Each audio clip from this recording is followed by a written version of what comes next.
Friends, family, and keepers of the faith, welcome to another Del Boy blog. And as ever, I'm going to date stamp this. It's year 5 blog number 20, but in legacy numbers, it's blog number 228, and it is now the 5th of July 2026. And yeah, it's I never know sort of like how to introduce these things, just so that you know. But it's been an interesting week. We had a heat wave, if you remember rightly, not the week just gone, but the week before it. And the weather's been sort of like overcast but muggy. Do you know what I mean? Which you expect a little bit after prolonged periods of heat. And now the news is all about heat building up to not very, very close to those temperatures that I experienced and we all experienced in Britain 2 weeks ago. So yeah, not great for the garden, not great for me in my environment, which I, just listen to previous diaries in regards to what size of room I've got and what it's made out of, which is single brick and all of that sort of stuff. But it was a bit of a challenge this week, and one where you have to make a few decisions. We have in our kitchen one of those built-in fridges and built-in freezers, little small ones, not tall units. And that kitchen was built 35 years ago, something like that. And as things, progress, you tend to find that freezers get too cold. They build up frost because they're the frost models, not the non-frosting freezers. And I remember that my dad and most of our family that lived here, my mum and myself, tried to pull those drawers out and they cracked. And then you find you can't buy those anymore. And my God, I tried on eBay. And on my dad's side, he looked at all sorts of suppliers, and we looked on the internet and all sorts, and never was able to find anything. And on top of that, the freezing compartment, the very top freezing thing, the door kept dropping down, so there was a gap, and that meant that frost would come down quicker. So most of the freezing compartment is pretty much dead in the kitchen. So we relied on a secondary tall fridge freezer, a freestanding one. And that's even older. It's like 42, 43 years old. Done by a manufacturer, well gone. I think it's Pro something or a Pro line, something like that, which have been taken over and under different badge names now. And that's been pretty much on the fritz for quite some time. But I never worried because it was the fridge that I relied on because of my water. I like to be able to just go into the garage and not worry about going into the kitchen where there's a much smaller unit anyway. So what happened was there was a power cut on Sunday last week, and I noticed there was no sort of like chiller motor type noise coming from the freezer and the fridge freezer. And basically I took the switch apart, which is the temperature control thing, turned it off, waited 10 minutes, turned it back on. These are things that I know about fridge freezers. And the noise came back, the chiller noise. But it didn't chill anything. It's got a noise, but not chilling anything. And therefore, everything in the freezer, all the ice melted, water into the garage.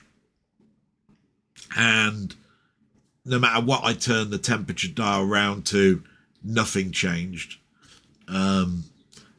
therefore you start to go, right, what could have gone wrong? And there's a multitude of things. It could be a temperature sensor. It could be there are sort of like fans at the back and pipes that can corrode and all sorts of stuff. And I just thought to myself, right, I need to buy another fridge freezer. And then I thought about it and looked at the situation and went, I might need to do this next month, being as I've just gone back to work. And, it's going to cost, like 180, 90 pounds for a cheap one, for something that I could possibly live with the fridge that we've got in the kitchen. But what we have to understand here is we buy my mother's food and we buy my food and it goes into that kitchen, and there's not that, it's a very small little cupboard type fridge, and it's totally chock-a-block when you do a weekly shop or whatever. The freezer, probably do without. I only ever used to put things like vegetables, frozen pizzas, a dessert for my mother, that sort of thing. And you could probably get away with refrigerated items.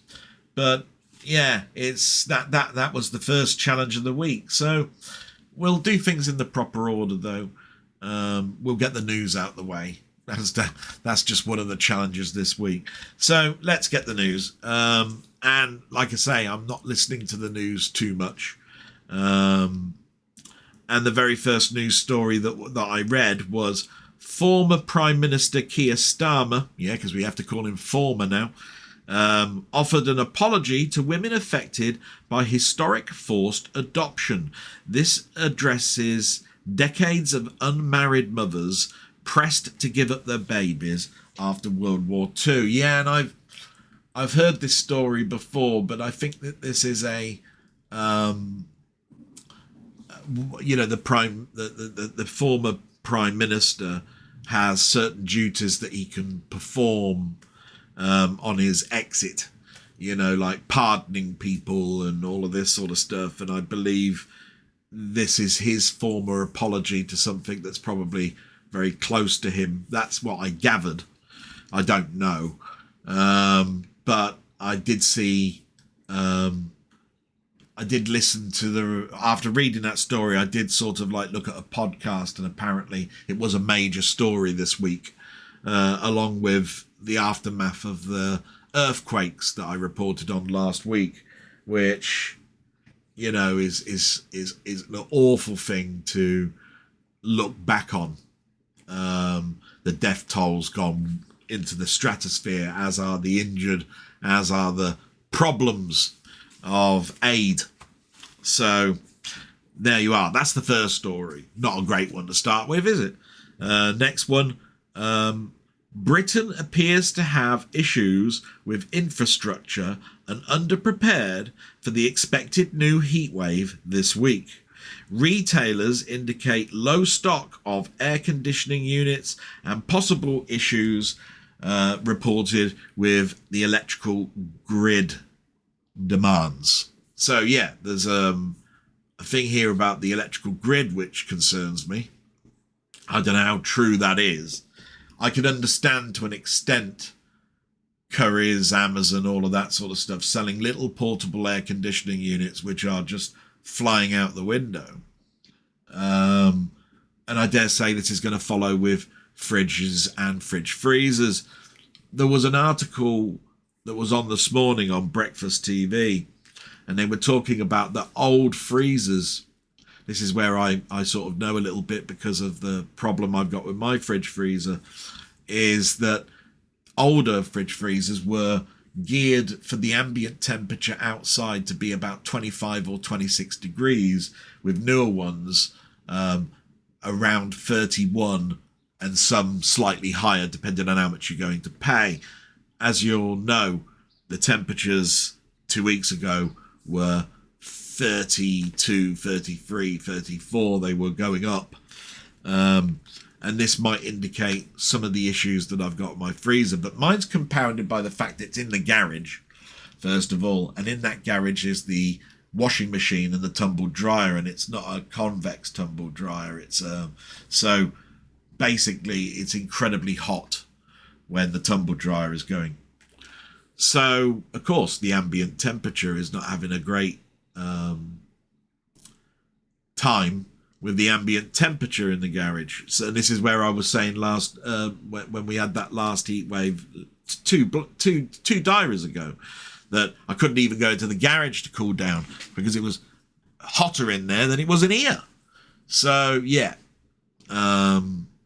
that's not good news, is it? So nothing's really great news. I then moved on to the sport. I mentioned last week that Wimbledon was about to start. It has. And the next article was a good news story, I would say.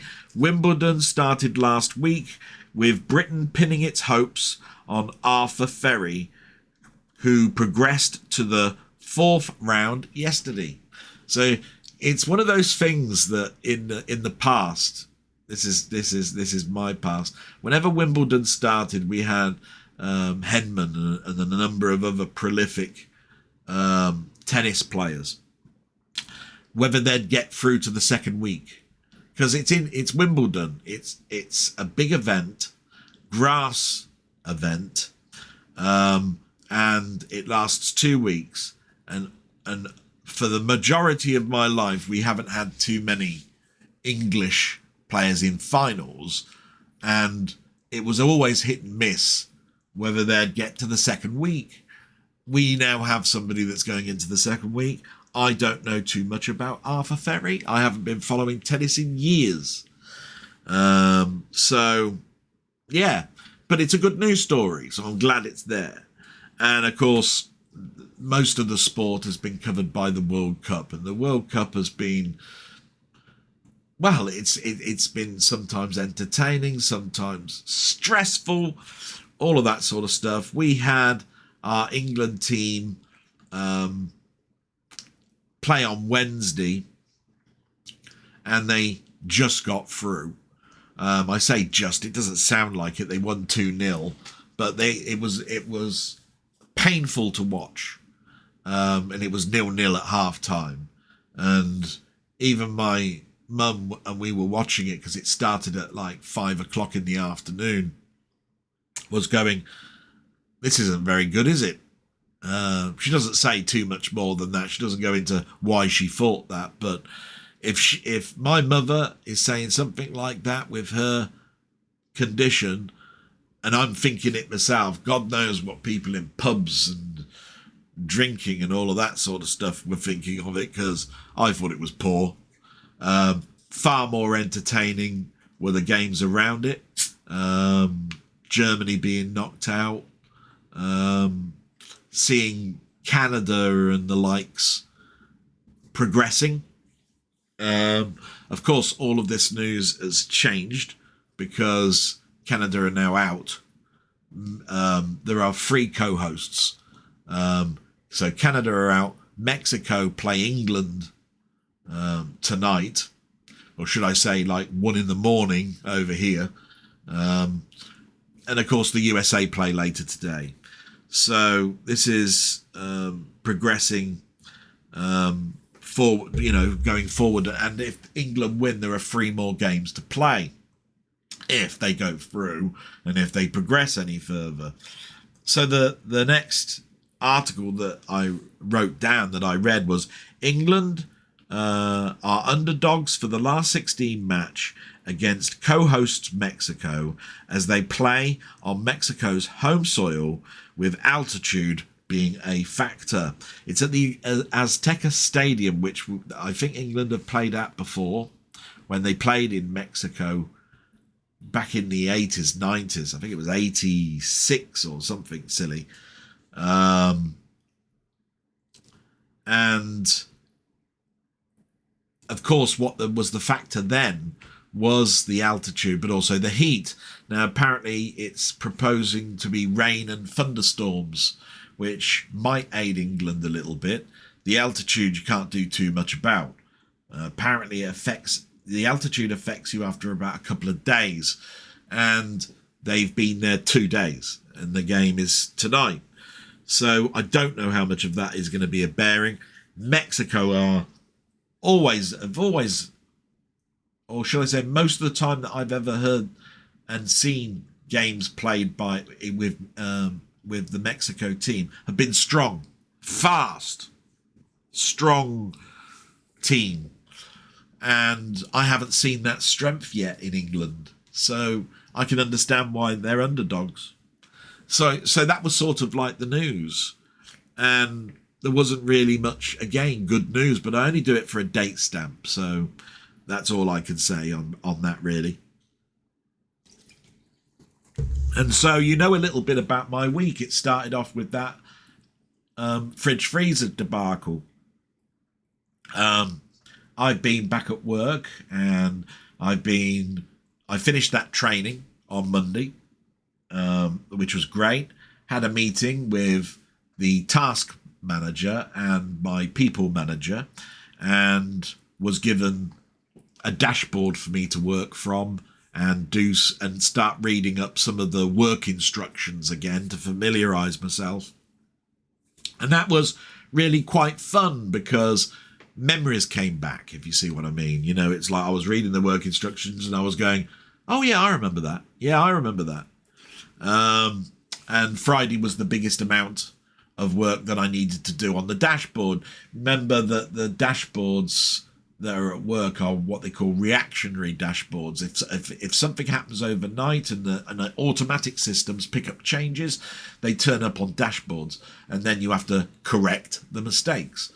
So there were duplications made, and there was 50 turned up Friday morning. And what a duplicate is that it's something where either a serial number or an asset or tag or whatever is the same as another device. And you have to work out which one you're going to keep, which one you're going to get rid of, and you merge the information from the one you're deleting into the main record so that you can safely delete it. So you're looking at two specific things, then copying data across, and then doing what they call the remediation, and then you're down to just the one item and it's fixed. And you do that 50 times. So there's 100 items that you got to look at. So I got that done, and I was happy with myself. Got into a rhythm, and the more repetition there is, the better things are for me. So that was good. So other than that, with work, there wasn't much else to report there. The weather was much more clement than the week before, so concentration wasn't too difficult. So yeah, I was quite happy with the working week. And personally, with me, when it comes to doing stuff around the house, I've managed to do some things in the garden. I've managed to hoover up and clean and make some space for stuff. So I'm happy with that sort of progress. So we really get to my mum, and my mum, you know, what can I say? She's had another week where the antibiotics are finished. Her mind, after about a week or so of being on antibiotics, and there seems to be a fog lift, and she starts being a bit more talkative and so forth. She was very, very grumpy Friday. Was it Friday or was it Saturday? No, Friday. She wanted her duvet cover changing to lilac. And I haven't even got a clue whether I've got a duvet cover that's lilac upstairs. Do you know what I mean? And my sister's going, oh, I'll go and get one. And I said, look, there's probably something upstairs. And, you know, I brought a couple of things down, and my mother settled on one, and it wasn't lilac. It's just one of those things where I think my mum was just going, yeah, I'm fed up and I want things changing. So I had to change the duvet cover just at the time when my sister was leaving, so I had to do it myself. That was a feat and a half. I'm never very good at replacing duvet covers on the best of times. And usually my sister's available is there in the morning because we do it on a Monday generally. So that was that. My sister and I have both observed that my mum's taking longer to eat. It may only seem like 5 or 10 minutes to us, but it's an indication. Maybe it's something to do with swallowing. Maybe it's something else. Maybe it's because she's not been well. My mother, when she's in a grumpy situation, tends to say, no, I don't want any more. But she's got to eat 3 times a day. She's got to have a breakfast. She's got to have a dinner. She's got to have a tea,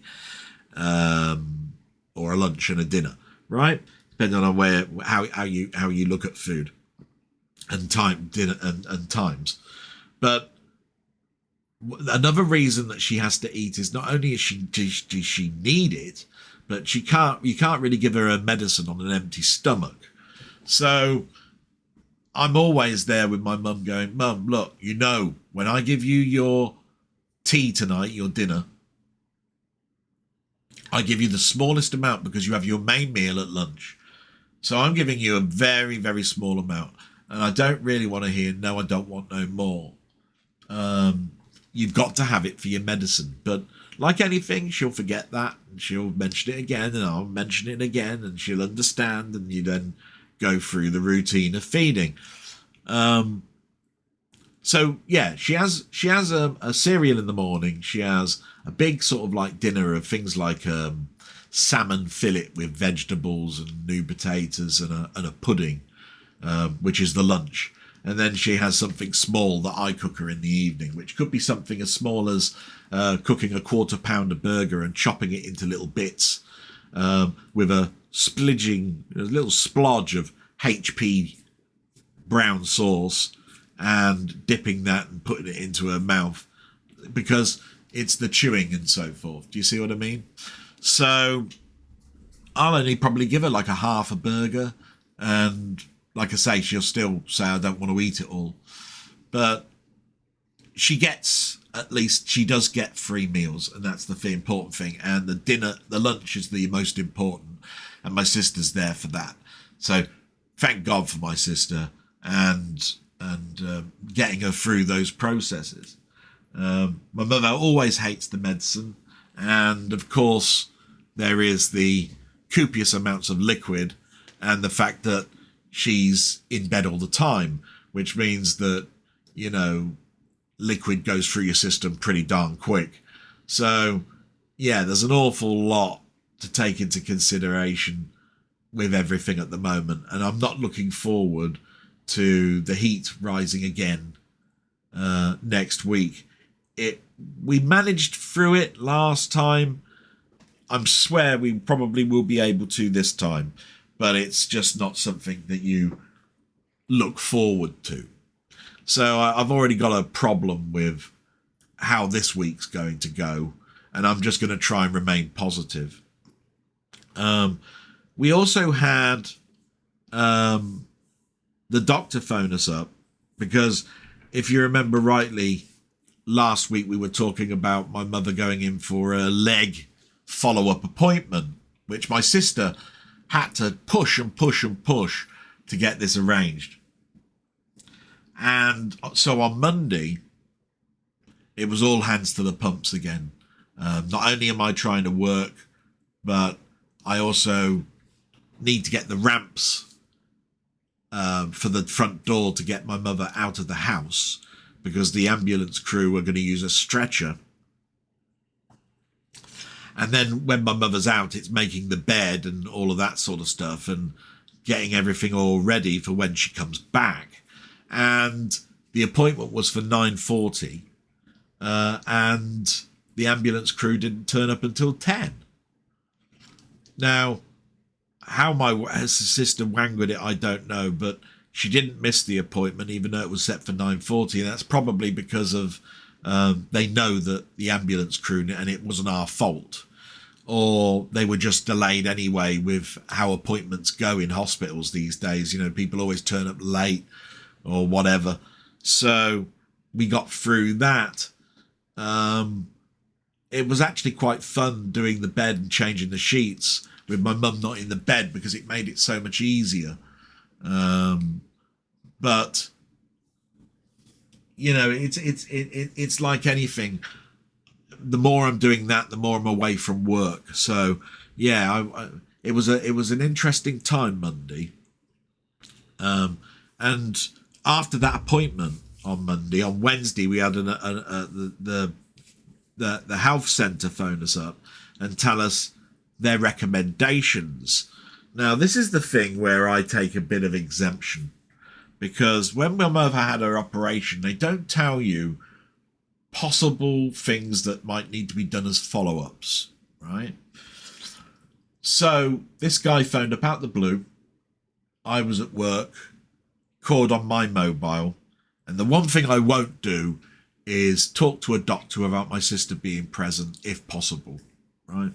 So I asked him to hold for a moment, and I went into the room where my mum is and where my sister is, and we discussed the situation.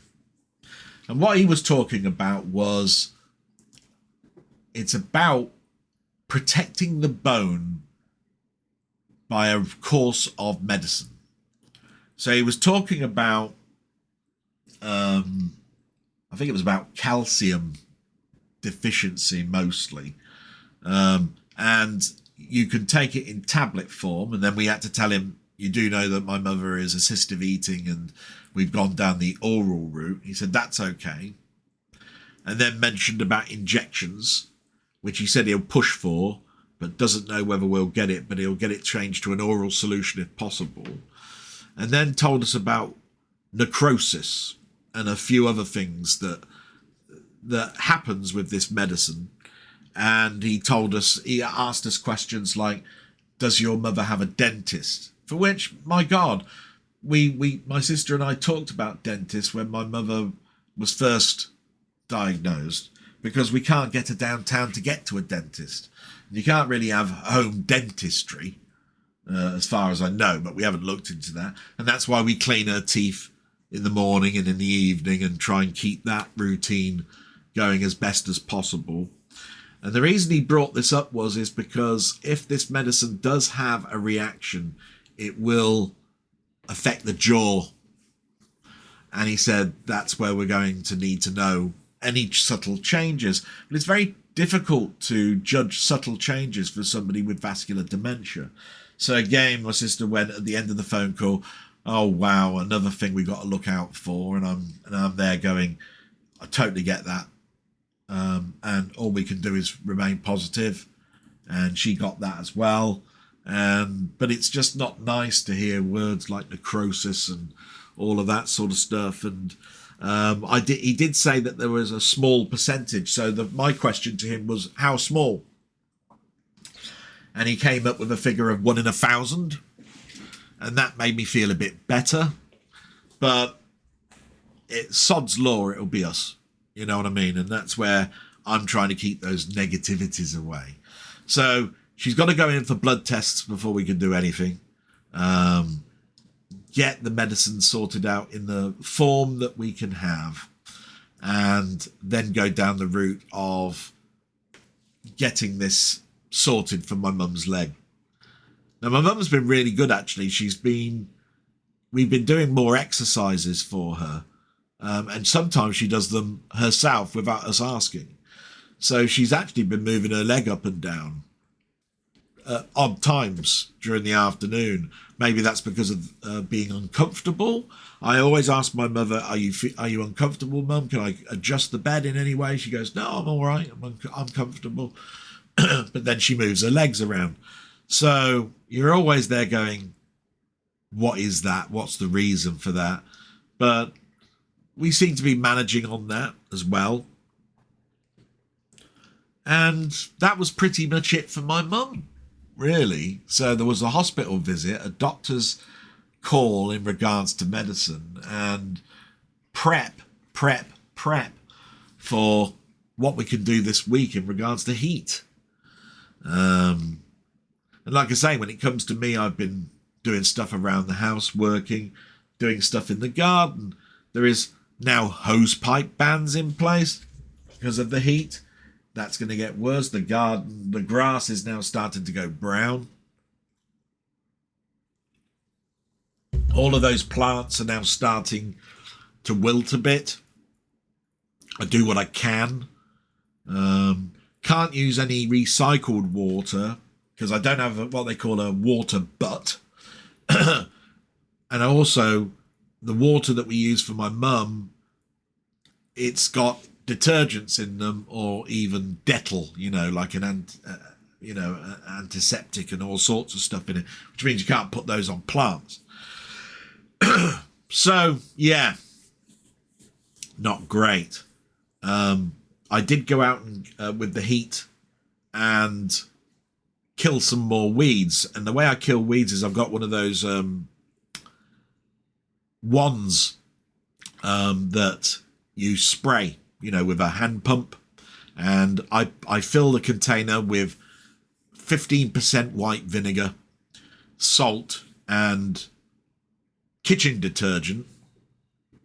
And I spray it all over the weeds, right? Away from the plants that you want to keep, because the acid kills the weeds, the salt dries out the roots, and the detergent sticks the vinegar to the leaves.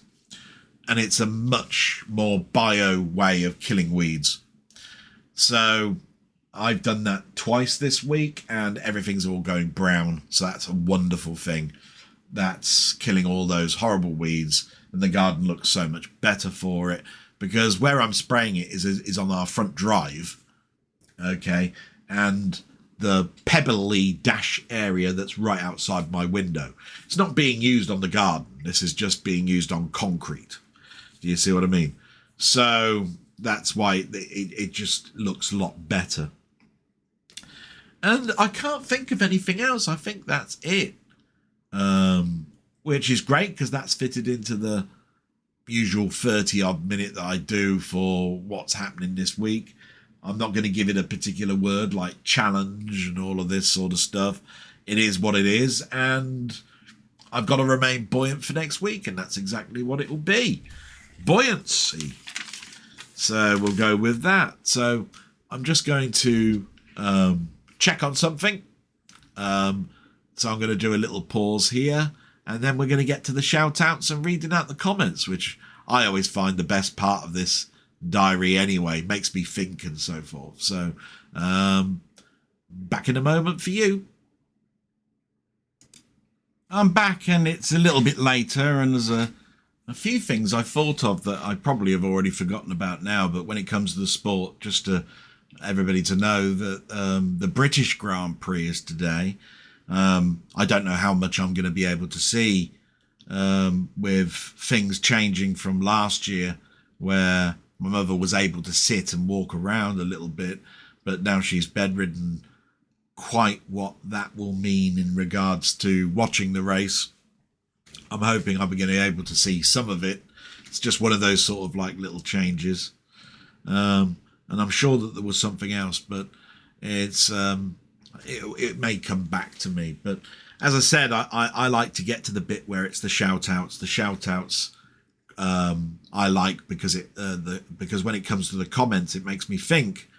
And it's one of those things this week that over the last couple of weeks, some comments have been disappearing and that sort of stuff. It's what's made me have to re-upload and all sorts of stuff. And, you know, it is what it is, but it's just nice that things are on an even keel. It's been very interesting on that, but it does frustrate, I'm pretty sure, other people, and that will be blatantly obvious, I think, when I start reading out some of these, because I know that there's at least one here where that's been a problem for one. So yeah, but I just want to thank everybody that watches this and everybody that leaves a comment, because it's, as I've always said, it makes me feel wanted, needed, that sort of thing. And with a week of tasks and tribulations and problems and all sorts of stuff, the very the Sunday can therefore become a bit of a highlight for me. So that's always a good thing. And as always, I like to read out the names, and then I'll go through the comments, and they're never in any order. But here are the shout outs for this week. They are Denny, Ian Hill The Ramblings, Roberts Retro Gaming, Colin Jones aka Ponder, Down the Rabbit Hole, Martroid, Sandra Clark, and Stephen Taylor.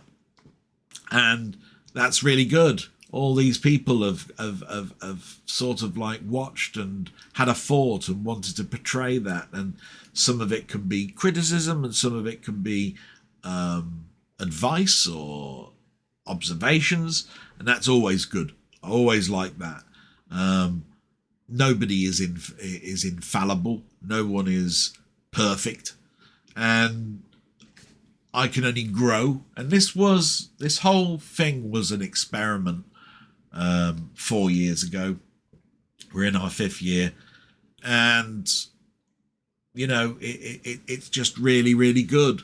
You listen to the ramblings of this nutter, if you want to call it that way.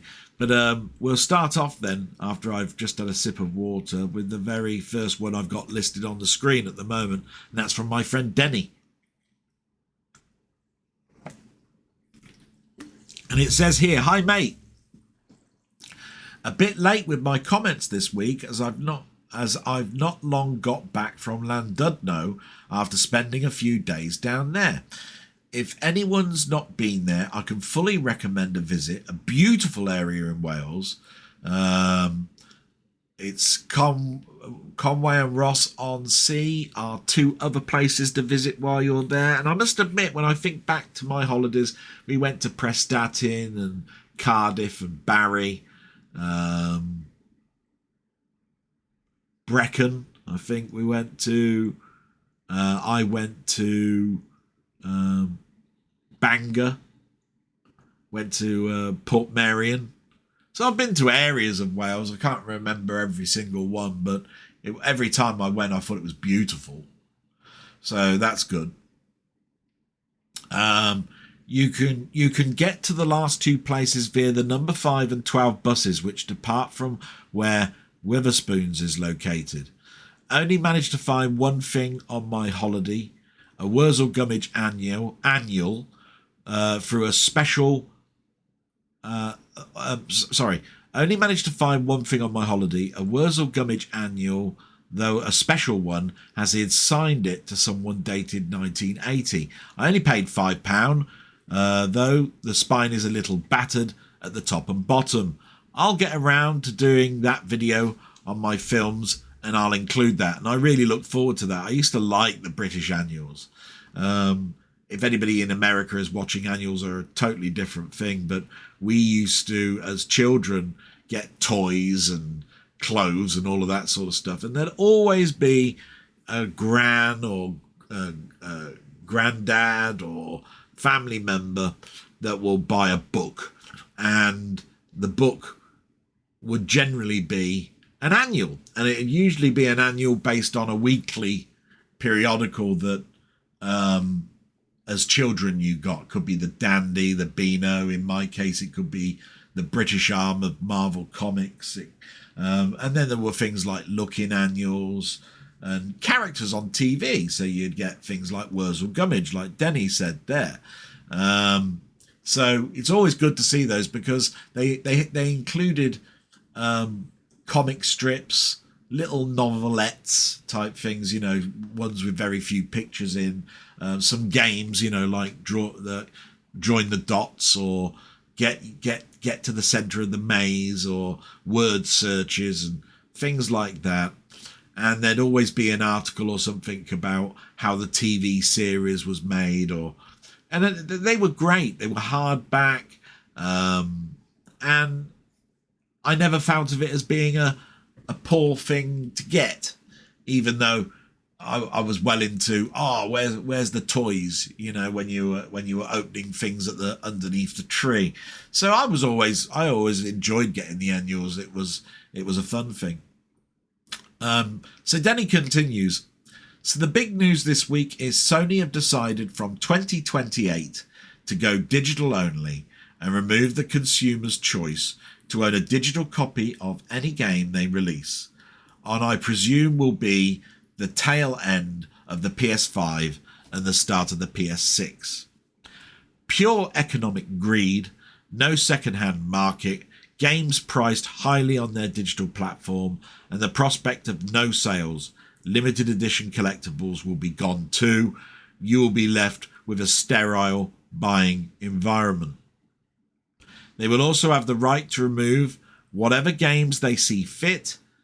They have already removed 500 films from the agreement they had with Studio Canal from their digital platform. Under digital buying agreements, you can only lease the product. Steam is the same. I believe Good Old Games is the only one where you fully own the product unless Good Old Games itself goes away. So yeah, just a pause there, although it does continue. It was a big news story. It came around the pre-order price for Grand Theft Auto for me, and then it expanded into the films, and then Sony's ultimate announcement on where they are going in 2028. Now, just like anything, I was looking at it, and then the whole YouTube exploded with all sorts of other channels that I subscribe to, all having their say about it. And then there was a couple of websites that were talking about the Studio Canal bit and what that possibly meant. But it doesn't surprise me. This is the thing, because I've been one of those champions of physical media, whether it be games or films, for so many years that I saw the writing on the wall years ago. I remember when Steam first started, Half-Life 2 came out. You could buy it on disc. It came with the client, Steam. You installed it. You played Half-Life 2 on the Steam client. All of a sudden, other games were appearing on it.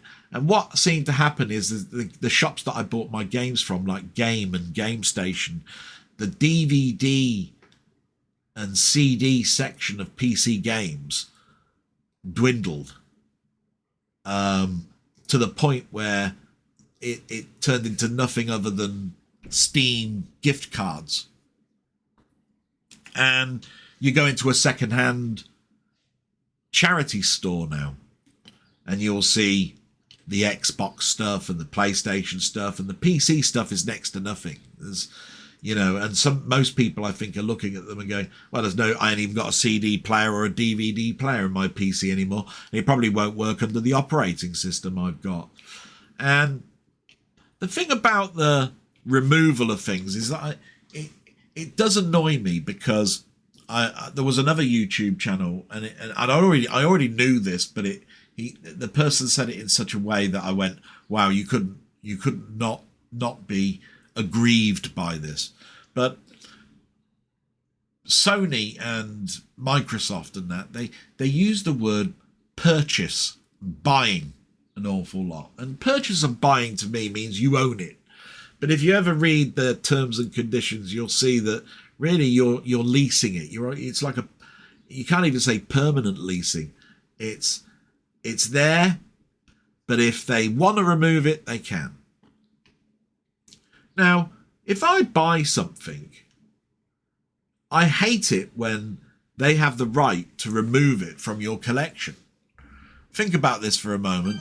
You've bought something, and suddenly, one particular day, somebody comes into your house and takes 500 films off your shelf. That's theft. And even though there's these terms and conditions, why are you using words like purchase and buying? If I've purchased or bought something, it's mine. So to have them go into your account and remove them, it's like a thief has come into my house and took the stuff. And I look at it exactly like that. And it's just all wrong on so many different levels. Now, with the Grand Theft Auto, not one of the news people turned around and said why Rockstar Games are going down the route of no other. If there is a boxed version of the game, it will be an empty box with a digital code. Nobody's mentioned how many discs it might come on. Now, there's been 10 to 13 years since Grand Theft Auto 5, and Grand Theft Auto 6 has been in development for many, many years. And it most definitely will not fit on one disc. And that's the thing about consoles and stuff. We keep moving forward with certain stuff, processors, even if it's in just a small incremental way. But we haven't come up with any physical media storage that you could buy.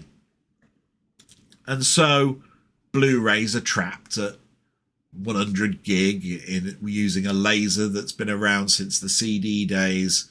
Incremental again, up scales of the color laser and the technology.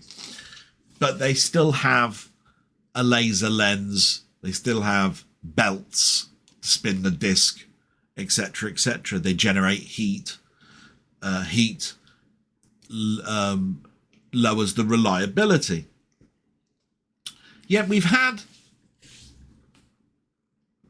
machines like the Switch 2 bring out games in little like SD card type format cartridges, and you can buy 128 gig SD card, okay, and you could put that in a box with the booklets that you get with all of the stuff that you get with your films. They can be quite fast because they're used for videoing and picture taking, where you need to take 10 shots in a second, and the lens goes like that, and it saves every single one of those snaps to the memory. So it has to be quite fast. And they have sequential speeds of up to, I think, 300 megabits per second.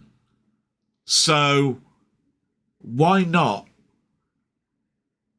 eventually move away from 4K and Blu-ray and put them onto cards and design a player that basically just has a card slot and release your films that way?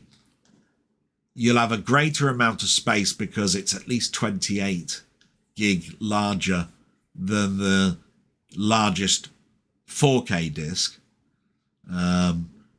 And the read speed will be faster. You usually get something like 100 megabits per second, I think, on 4Ks. And that means that you could have 200 or 300 with an SD card. And I don't even go along the lines of the cards could get lost, because every time I watch a film, I put the disc back in the box that it came from when I'm finished with it. It's only pure laziness that would stop you from taking the card out. We've been, our brains have been trained, if you're a collector, to put the disc back in the box when you're finished with it. But I do recognise that nothing is reliable, and SD cards probably are more volatile to errors. And I do know that write speeds are lower than read speeds. So that would be a problem that the manufacturers would have. But in that particular instance, you could continue to get Grand Theft Auto in a physical format by, again, coming out with a system that allows you to have a physical connection to the machine that you've got. But no, you see, the reason that they're doing it is the next statement that comes from Denny in a moment, which will be second-hand market and greed.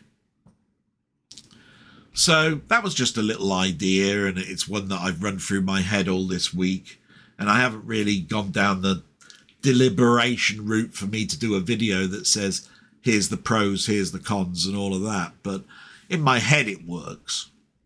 Do you see what I mean?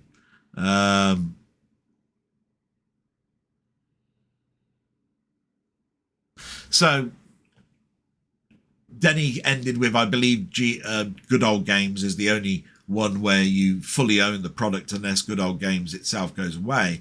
The worrying aspect is as most of us physical film collectors know, Sony manufactures films for a fair few companies, including Disney. The question is this going to be the same way, or are boutique labels like Arrow and Vinegar Syndrome going to fill the gap and keep physical media going? I suspect the latter, especially with resurgence in vinyl and CDs. I'm not too sure about the games industry having physical boutique labels. Maybe this is the way forward for collectors. However you look at it, this is very bad outlook going forward for physical media in general. And like I say, can't have worded that any better. And thanks very much, Denny, for that comment. And it brings to you the attention as well, something that will come up in what I've watched this week. So keep an eye open for that. He has a question for me. He says, question for this week. Vinegar Syndrome is releasing Body Snatchers on 4K. Which version of Invasion of the Body Snatchers is your favourite out of the 4 released? Yes, because there are 4 and I've seen all 4.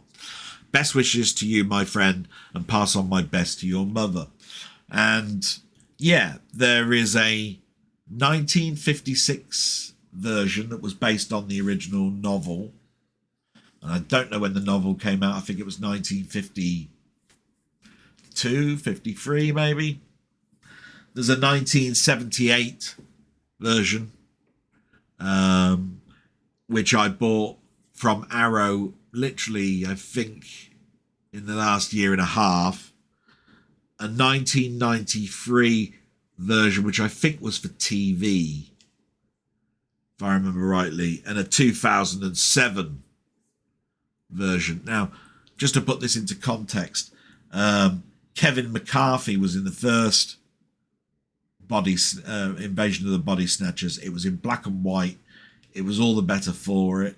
It looked like one of those 50s, 60s science fiction films, which I love even to this day. And it was full of paranoia that you get with science fiction. The 1978 version, in contrast, is a sort of a reimagination. It starred Donald Sutherland and Leonard Nimoy and a load of other good actors and actresses. And it sort of like took what the original one and added isolation into it. But the finale, even if the finale in the first one was good, was exceptional. Exceptional to the standard of my other big twist film, Planet of the Apes. I'll never forget it. The face on Donald Sutherland was brilliant. The 1993 TV one, I only remember slightly. I think it starred Meg Tilly. It was more the military aspect of it, more going into the army and stuff than the suburban city or the quaint small town of the original. And I don't think I like that. Although, to be quite honest, the weakest one of the lot to me was the 2007 Daniel Craig one. That even changed the story so much. I think it was about an alien virus based after a space ship or shuttle disaster. It's totally different. Rather than it being an invasion by aliens, it was all to do with a virus. I didn't like that one at all. Daniel Craig was in it. He wasn't particularly great. And it went so beyond the book that I don't even know it was part of the family of 4, compared to the other 3 films. I always have the difficulty, and I always have had, of which one is my favourite, the first one or the second one. And I've ping-ponged many, many years saying, oh, yeah, it's the first one. And then I've gone, oh, no, the remake is better. Oh, that ending, blah, blah, blah, blah, blah. I now count the first and second one as pretty much tied. And I know that's not the answer you want to hear. But if push comes to shove, I would probably go with the second one, which is unusual, but they are so good films. That film is such a good film that it was how a reimagination of a film should be done, and they don't do that even now. You know, when they're bringing back an IP, you know, an intellectual property or franchise or whatever you want to call it, and they're rebooting it, they don't do it the way you should do, like Invasion of the Body Snatchers was done in the 70s. So yeah, absolutely fantastic question. Glad I managed to sort of like muddle my way through that, and I thank you very much for that, Denny. And I have played a little bit more Guild Wars. I look forward to having a chat while we're having a little play on that. It shouldn't be too hard now to try and get that arranged, and I'll try and give you a call this week. Although I will say this, I have no idea what shift you're on, so it's always a little bit more difficult for me than it is you. I mean, because I do this diary every week, people sort of like know my availability. So there you go. I mean, I haven't got your working schedule in front of me, have I? So there we go. So salute, my friend. Look forward to watching any of your channel stuff. It's been a long time, and I know it will have exceptional quality standards to it. So it's going to be great. So we move on now to Stephen Taylor.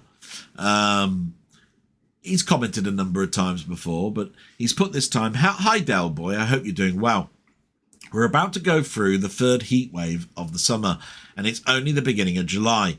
Luckily, I have an air conditioner at home, and it makes a huge difference. I would recommend you getting one if you have space in there."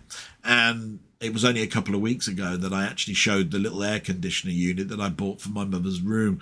So I'd sort of like do have one, but it's permanently in her room, and I only ever take it away when I want to cool down my room before I go to bed.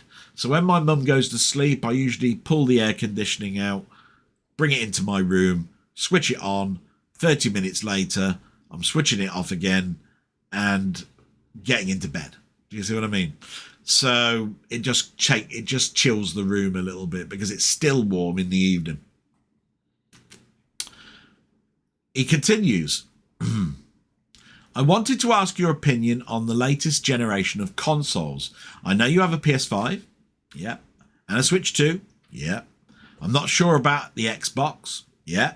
I've got a 360 and an Xbox One and an Xbox original, but never bought the newer Xbox that came out at the same time as the PS5. Never did go down that route. Partially because of money, partially because of COVID, partially because of the hoo-ha it took for me to get a PS5, to be quite honest. If anybody wants to think back to those times, you'll find out that scalpers were hounding Amazon's website and buying everything, all PS5s, all Xboxes, and then selling them on eBay at inflated prices. And Amazon and that couldn't combat it. You know, even if you put the one per customer type thing, they created bots and all sorts of stuff. They didn't go far enough as far as I'm concerned. It should have gone down the route of you need a separate credit card for each purchase, because it's so easy to create separate false accounts. So yeah. What else did you put? Let's see.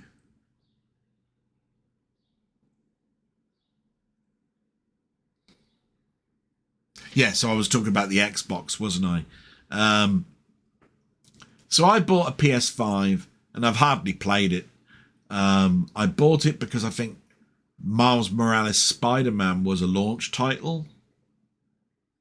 So that was the reason. Xbox would have been because of the money and the hoo-ha, to be quite honest. But I saw the writing on the wall even when I was powering up the PS5. The menu system is all right. although a lot of things are hidden behind things. But yeah, I was really starting to wane with consoles from the moment of the PS5. So I would probably say that consoles have been coming out of my system as a I don't care anymore from around about 2020, I would say. I bought very little.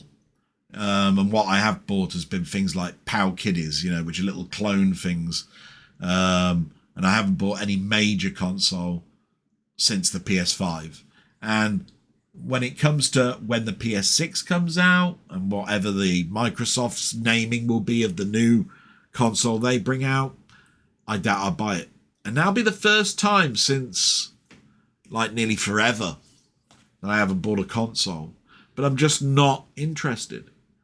Happy with the PC, if you see what I mean.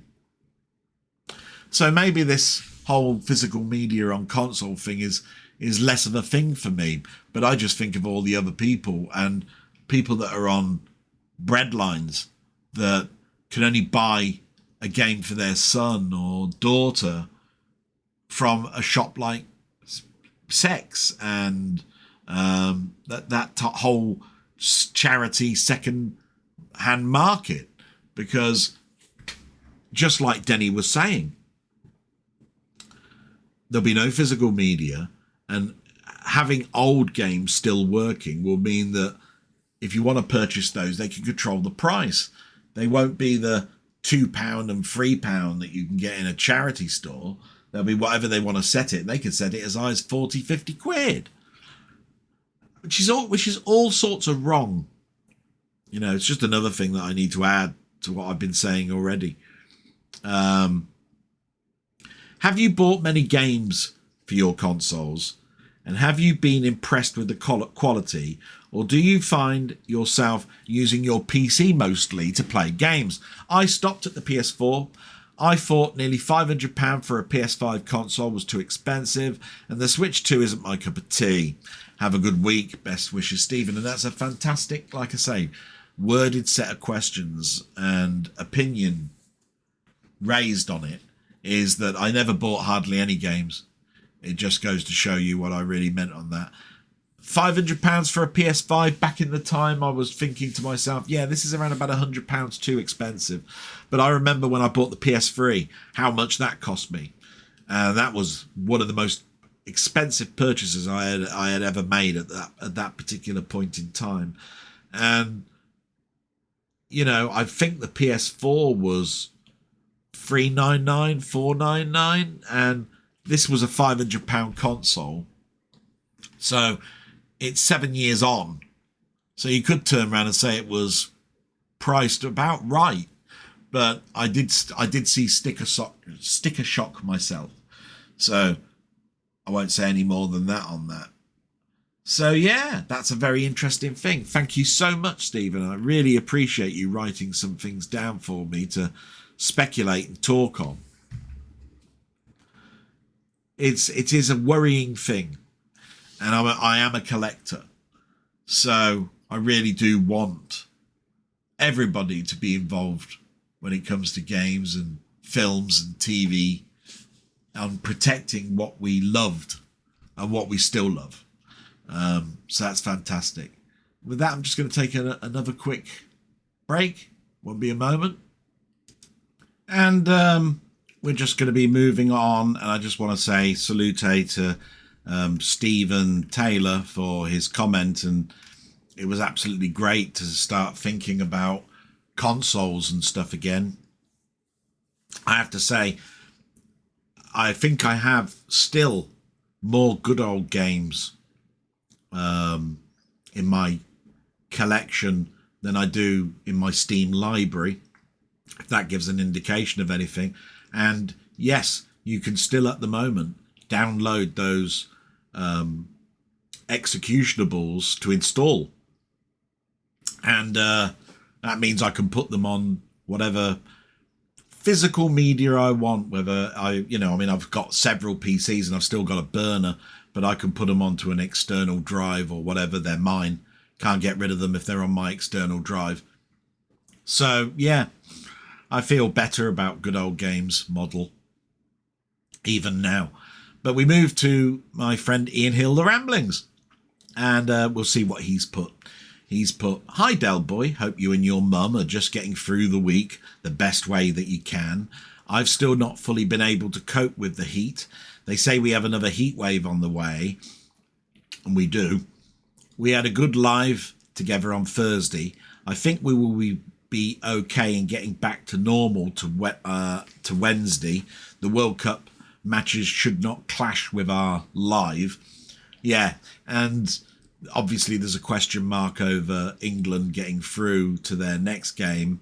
And I think when England stop, that'll probably be a little bit of the end for me. I do like watching football from other teams, and I do like to get involved and sort of like go with the fans type thing, but it will be less, oh, do I really want to watch this team, you know?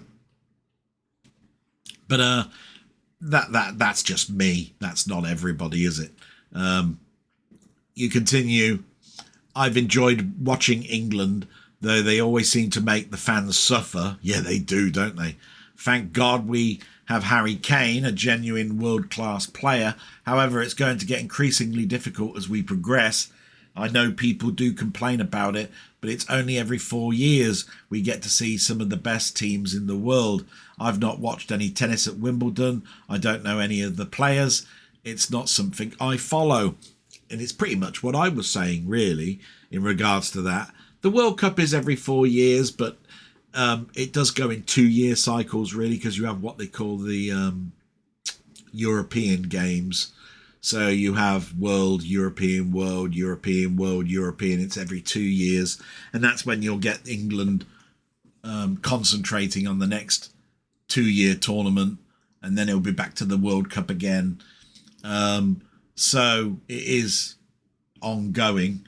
I know that my dad used to love watching the cricket. I used to sometimes watch it with him, but I was more a player. I liked playing cricket. It's the same with anything. I don't know too much about what's going on in the cricket at the moment, but I hear that Ben Stokes has retired after this next game he's about to play for international cricket. Golf, I know next to nothing about, and I used to hate really watching that on, or should I say dislike watching it on telly, because I found it very boring. I could hardly see the ball when it went up into the sky. Might have changed now. I don't know, maybe the tracking ball feature is a bit easier to stomach, but I always found it pretty boring. And I'm sure there's people out there that will be turning around and saying, "Oh, golf is great." And it is. But again, it was something I like playing more than anything. The rugby I watch, the football, when the season starts, I watch. Darts, my mum and I watch. You know, tennis was something I watched during the McEnroe, Borg, Henman years, and don't next to nothing about it now. I definitely didn't watch the Open games, you know, the Melbourne Open and all of that sort of stuff. So yeah, I'm a bit like you. There are certain sports that I never really followed that closely. So I get that. You continue. "I've still managed to watch things, but maybe not as much. One of my favourites was The Sheep Detective. I loved it, put a smile on my face, and will definitely be in my favourite films of the year list. I'm looking forward to getting a Blu-ray of it, and let's hope that's going to happen. I'm sure it will. It's going to be a couple of years before stuff happens, I think, with that. I watched Cross of Iron, 1977, directed by controversial director Sam Peckinpah. Great cast of James Coburn, Maximilian Schell, James Mason and David Warner. Set in 1943 on the Eastern Front, and the Germans are now in retreat. It was a realistic look at the class differences in the German army. And yeah, I bought that on steelbook. Must be 2 years ago now. And I watched it then, but I haven't watched it again since. But I enjoyed my time with it. Just like anything, I go through spits and spats. And right now I'm watching a lot of historical stuff. You know, Mary Queen of Scots and Robin Hood and all of the and epics like Lawrence of Arabia and all that sort of stuff. I'm tending to watch when I can. So yeah, it's really good that you got that out of it. But my question this week is, what are your favourite snacks that you eat when it's too much to bother cooking anything, especially in the heat? And I have to say, you'd think that if I'm cooking something for my mum, I'll cook something for me at the same time, and I don't. Although there are times where I might. It's funny when it comes to my mum. She has a big lunch, so everything I get for her will be something like sausages or burgers, and I'll chop them up into little bits, and then I'll feed them to her with a fork with some brown sauce because of the chewing aspect of things. Or I'll buy a quiche, cottage pies that you can cook once, and then if my sister uses it at lunch, I'll then reheat it for the evening. That sort of thing. So I'm a creature of habit, that when my mother has got settled down and she's watching TV in the evening, I might get myself something, and it will generally be sandwiches like cheese and salad cream sandwich or Marmite sandwich or something like that. And I'll eat a banana on occasion.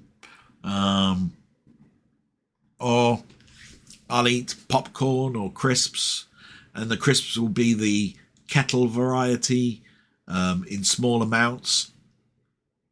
I like cream crackers with cheese. A lot of cheese in this. Trying to get away from that. Or I will eat cottage pies or make myself a pizza from scratch sometimes. Although mostly it will be frozen or whatever. I don't buy many takeaways. Last time I bought a pizza as a takeaway was 2.5 to 3 months ago. We've got no Burger King in my town. I never liked McDonald's. And I tend to find those kebab places that sell burgers. They're all right, but sometimes I feel to myself, you've just got a burger from Sainsbury's and put that in. It tastes watery, you know. So yeah, I'm a bit of a creature of habit when it comes to food, and I need to eat better. So, you know, I will be doing a lot more thinking on that through the summer, especially as we move into winter. Maybe I can cook a batch of something like chili or something that my mother could have, and I could then reheat myself as well. But it's the eating at the right times is the thing that I've really got to concentrate on. So all my best wishes to you and your mum, and have a reet grand time, and cheers, my friend, and thank you so much. And yeah, as you know, we did a live on Thursday this week, and as he says, it's usually on a Wednesday. It should be going back to that, and I always look forward to that. Speaking to like-minded people about our hobbies takes my mind about things away. And Ian has got a great channel, and I always mention him and his stuff that he's done this week, and it's always at least something every day. I wish I could do that. My channel's gone into a lapse at the moment because of time, to be quite honest, and you probably still see me moving from left to right an awful lot, and that's because my back is still a problem. But it's getting better as I've gone back to work, because I'm sitting down, which means there's practice in that, and then I'm doing exercises every hour or so. So that's sort of like aiding things, and it won't be very long before I'll be doing my walking again in a lot more regular time. So salute, my friend, and thank you so much, and what a great question. And we'll move on now to another person who regularly speaks, Sandra Clark. Always enjoy her, what she puts. Let's see how she started. She said, "Hi Del, I enjoyed the blog. Listened to it at work." That's great. I like it when people are listening to it when they're trying to go to sleep because it's boring or whatever, or along at work because it's the same as listening to Radio 5 or something like that in my head. But anyway, you seem to be really tired, and I can fully understand why, having to juggle a job, your health and supporting your mum all day and night just takes it out of you. I have an idea. Now, don't shoot me down. Read it all first. Here, I'm in Leeds, there is a senior carers club that is open twice a week, and you can take your mum there in the mornings and pick her up at 6 p.m. She has the whole day there with people her own age, and there are carers there who make sure that people get any care they need. This gives their carers 2 days off a week so they can rest and take time for themselves.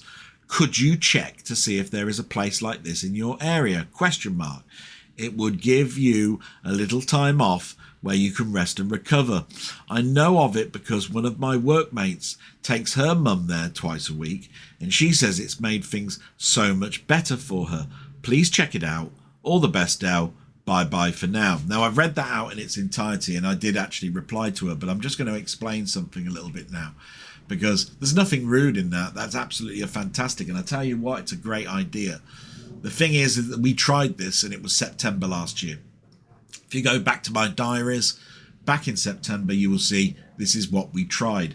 We had a person come up, assess my mum. They told us all about the scheme. They had a van that would pick people up. Generally, 5 or 6 would be picked up in the same sort of like batch, taken down. They're brought into the sort of like town hall or hall that they've booked. They do things together, sing-alongs, games, chatting, tea and coffee, all of that sort of stuff. There is, the carers will change them when needed, and then they bring them back and you're home. Now, what happened is that we did this for, I think once or twice. And what happened was my mother's condition got worse. Then my mother broke her hip, and the whole getting out of bed is now a problem. When we were discussing with because it was an Alzheimer's club, to be quite honest, they don't have Zimmer frames. You provide that yourself. Small amount of wheelchairs, provide that yourself. Getting people out of bed, your responsibility. They will not get you into the house or out of the house, so you have to be outside the front, if I remember rightly. We just got some ramps, so that wasn't a problem. But now with my mum's immobility and the assistive eating, it's a very difficult thing. We do know that we're waiting for the GPs to assign a physiotherapist to my mother so she can do exercises in bed and encourage her to get out of bed. And what carers, this is what you have to understand about carers, is if the person that they're speaking to says no, they can take it no further. Now, us as siblings can sort of like deliberate on that, the mood of my mother, and go, oh, come on, and continue the conversation to the point where hopefully she or he would say yes. Carers can't do that. We know that from the carers package and going down to this event that we did once or twice. So not only is there a transportation problem, getting my mum out of bed problem, assistive eating problem, the whole thing is an issue until we get the physiotherapy sorted and my mum can get out of bed more. So it's a fantastic idea, and one that we did, and I commented on in my previous diaries. And all I can say to that is, please keep coming up with those ideas. There's always something I might not have thought of, and nor has my sister, and we want the best for my mum. And at the moment, she has got the best care. I'm here 24/7, and my sister's here for 8 or 9 hours, and we work together, and we get everything freshened up. She has bed baths, cleaning her teeth, changing her pads, all of that sort of stuff. So she has the best. So I'd actually answered that.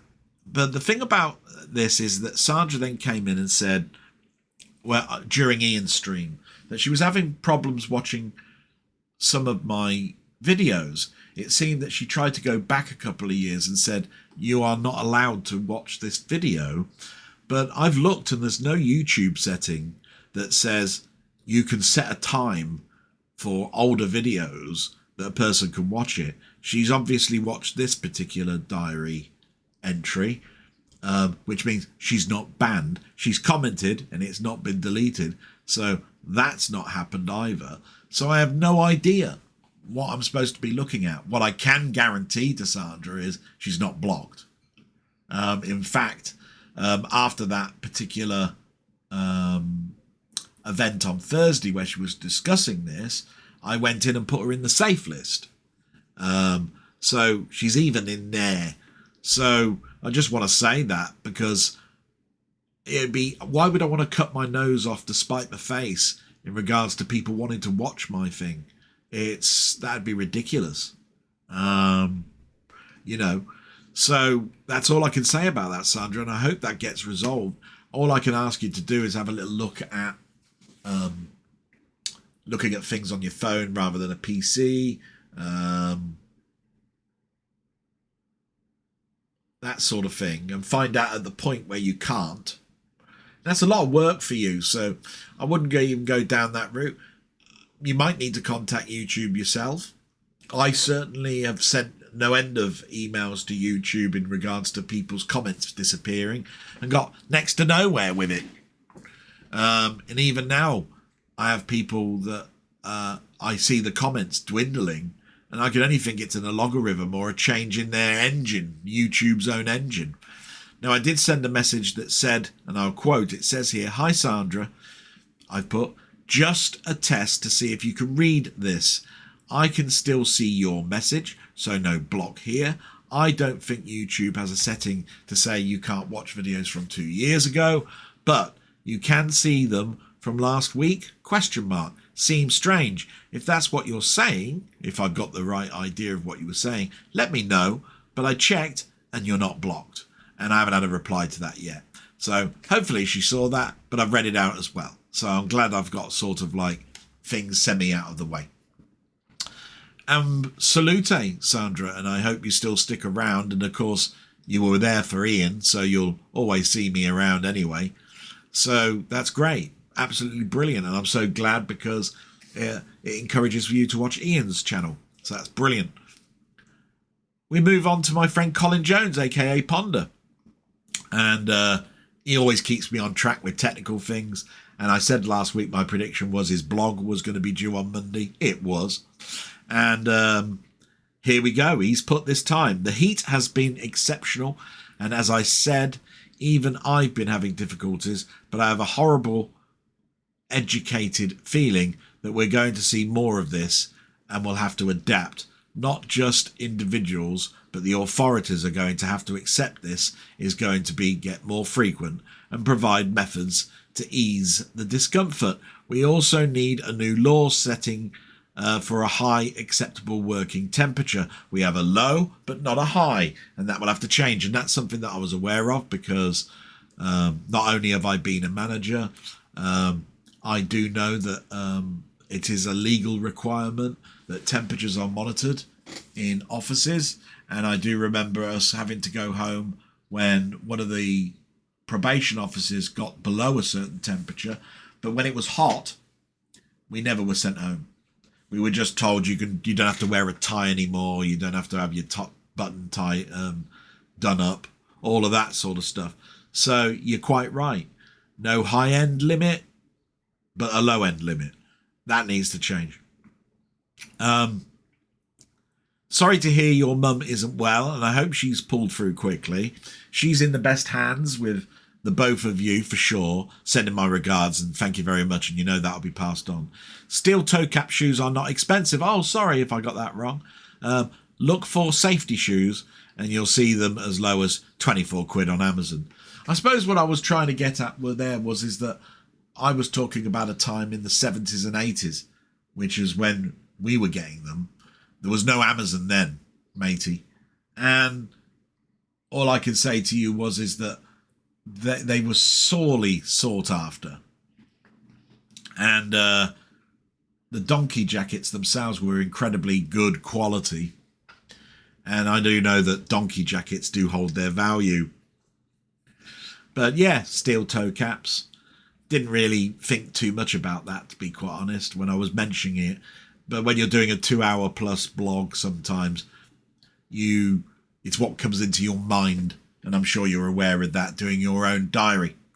Blog, should I say.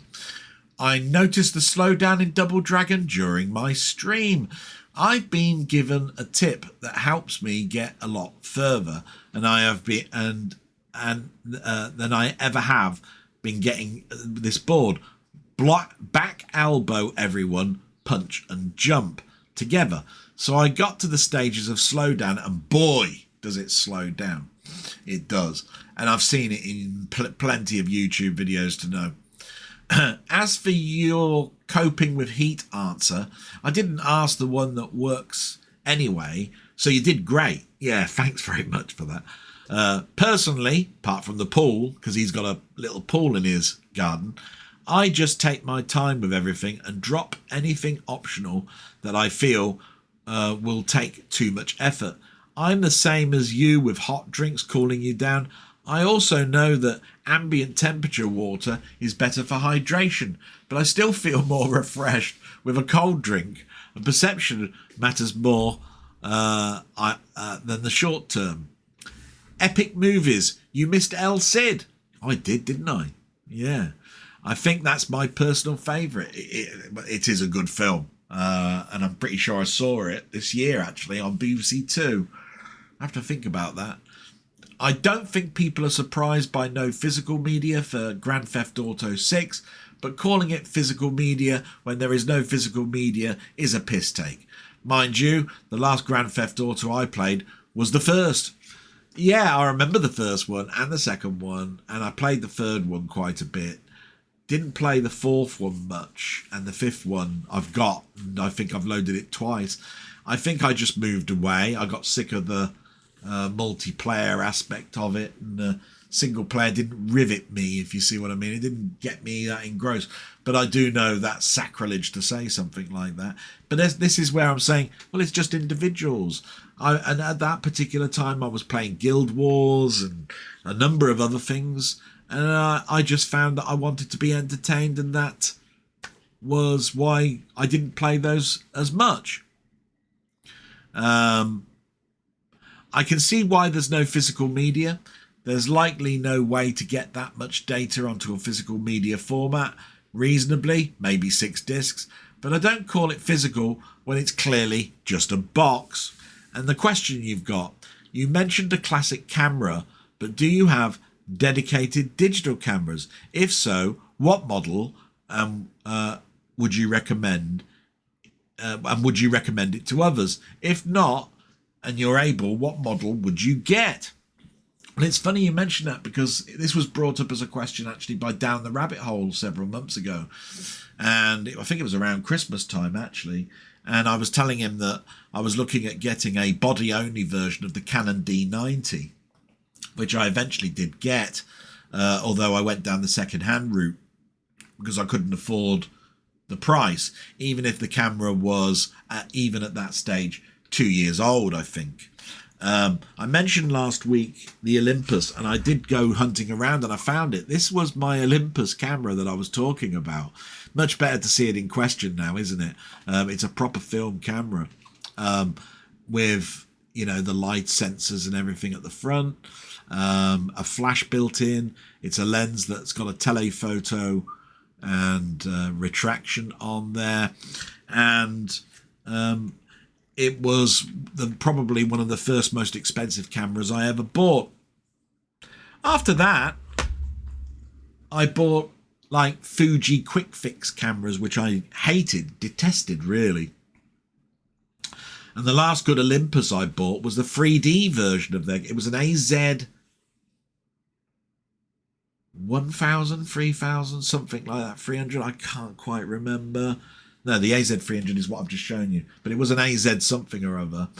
And it was able for you to take 3D pictures. And it was I bought it at the time where I'd just bought my 3D plasma. So I went around the garden taking 3D photographs, which involved you taking the picture twice, believe it or not, even if it had two lenses. You took it once, moved it slightly to the left or right, and took it again, and it joined the image together, and you had 3D. And I really got involved with that because the picture quality was really good, and so was the resolution. And I think that was the last throwaway camera I bought, because they're on your phone. Now, I don't have my D900 handy. Sorry, my D90. But I have got my older D700 or Canon 700D. And, you know, I've got it on my lap here. And here's some of the lenses I've got. So this is a Canon...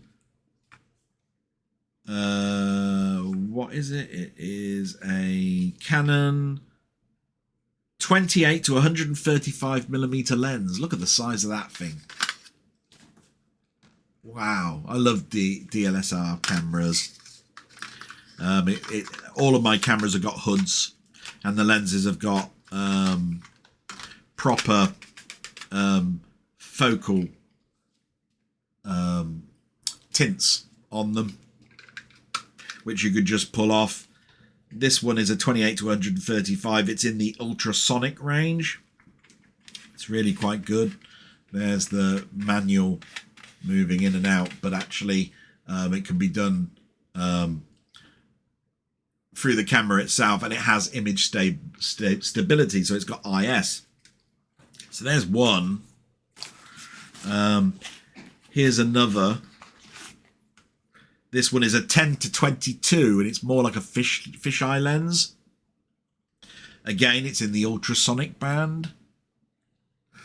You can see here that it's got the tints on it again. Look at the size of that lens. Jesus Christ. This one has some vignetting at the edges when you're out totally. As you can see, it doesn't move in and out because it's not that type of camera. It moves the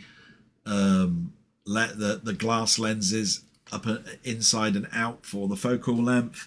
It is, what is it? A 1.3 to 4.5 10 to 22mm lens. So that's good. Really enjoyed using that lens when I had it, and it's great for taking shots inside a cathedral, say.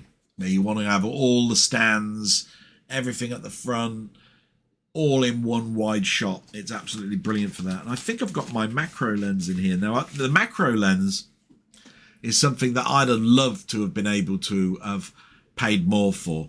I really want this is a Canon macro lens, but I love macro photography.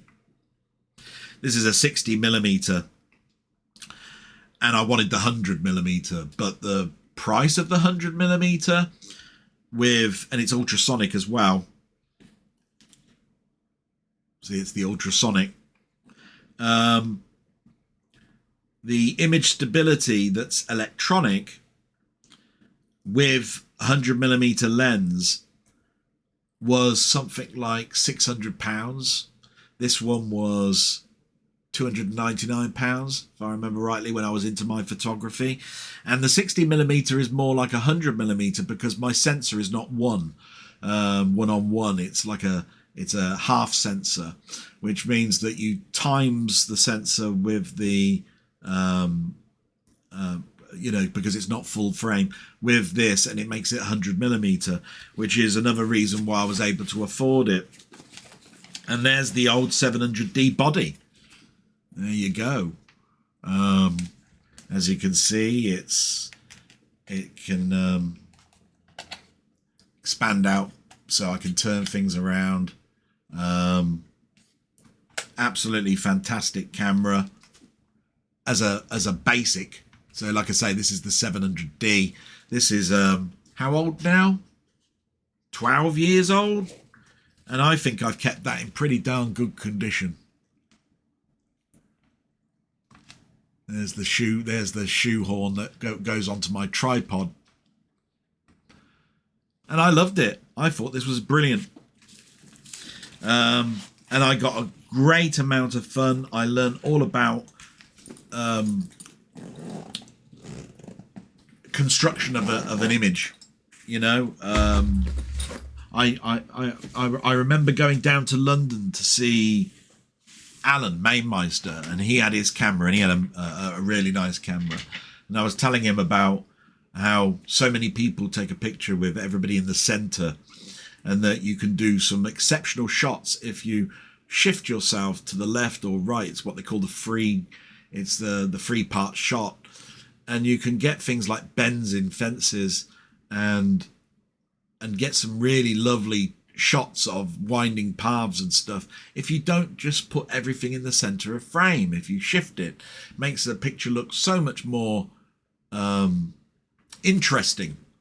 And then I told him as well that I love doing black and white, so whenever I take a photograph, I then switch to black and white and take another one of it, instead of and I do everything in RAW as well. So instead of doing as JPEG, I actually take a photo in RAW. And, you know, you get some exceptional pictures. The macro lens is probably the one I've used the most. I have got another lens, but it's